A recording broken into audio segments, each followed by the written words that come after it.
চতুর্থবারের মতো আইপিএল ফাইনালে কেকেআর হায়দ্রাবাদকে হেলায় ফেলে প্রথম কোয়ালিফায়ারে জয় নিয়ে সরাসরি আইপিএল 2024-এর ফাইনালে কেকেআর 25 কোটির স্টাক দেখিয়ে দিলেন যে তিনি বড় খেলার প্লেয়ার। তবে হায়দ্রাবাদ যে তাদের ওপেনারদের ওপর কতটা নির্ভরশীল তা আজ আবারও দেখা গেল এই ম্যাচে। কিন্তু বিশ্বকাপজয়ী ক্যাপ্টেন প্যাট কামিন্সের এক বড় ভুলের কারণেই আজ তাদেরকে ম্যাচ হারতে হলো। কি সেই কারণ জানতে হলে একটি লাইক দিয়ে ভিডিওটি শেষ অবধি দেখুন।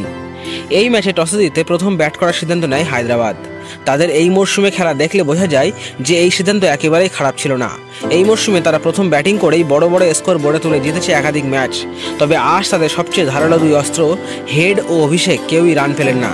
কেকেআরের সবচেয়ে অভিজ্ঞ বোলার তার মূল্য বুঝিয়ে দিল এই ম্যাচে। প্রথম ওভারে এসেই আউট করে দিলেন ট্রাভিস হেডকে। তারপরে পাওয়ার প্লের মধ্যেই নেন আরও 2 উইকেট। পাওয়ার প্লেতে 45 রান তুলতেই হারাতে হয় 4 উইকেট। আর পরেও নির্দিষ্ট ব্যবধানে উইকেট পড়তে থাকে। একমাত্র রাহুল ত্রিপাঠী অর্ধশতক করেন।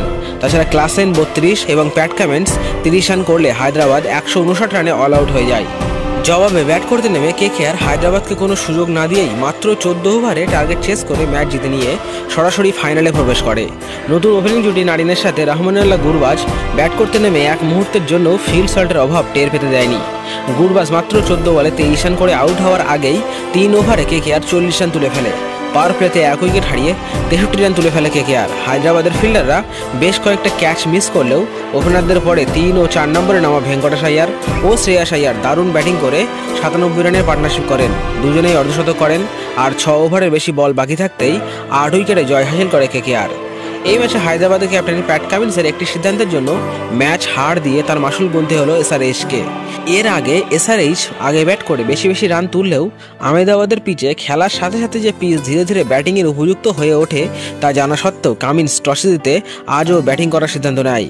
আর এই জন্যই প্রথম ব্যাট করে হায়দ্রাবাদের ব্যাটসম্যানরা অসুবিধায় পড়লেও কেকেআরের ব্যাটাররা খুব সহজেই রান চেস করে জিতে নেয়। এই ম্যাচ হেরে হায়দ্রাবাদ সোজা চলে যাবে দ্বিতীয় কোয়ালিফায়ার খেলতে চেন্নাইতে। কাল এলিমিনেটরে যে দল জিতবে সেই দলের সাথে হায়দ্রাবাদ খেলবে ফাইনালের জন্য কোয়ালিফাই করতে।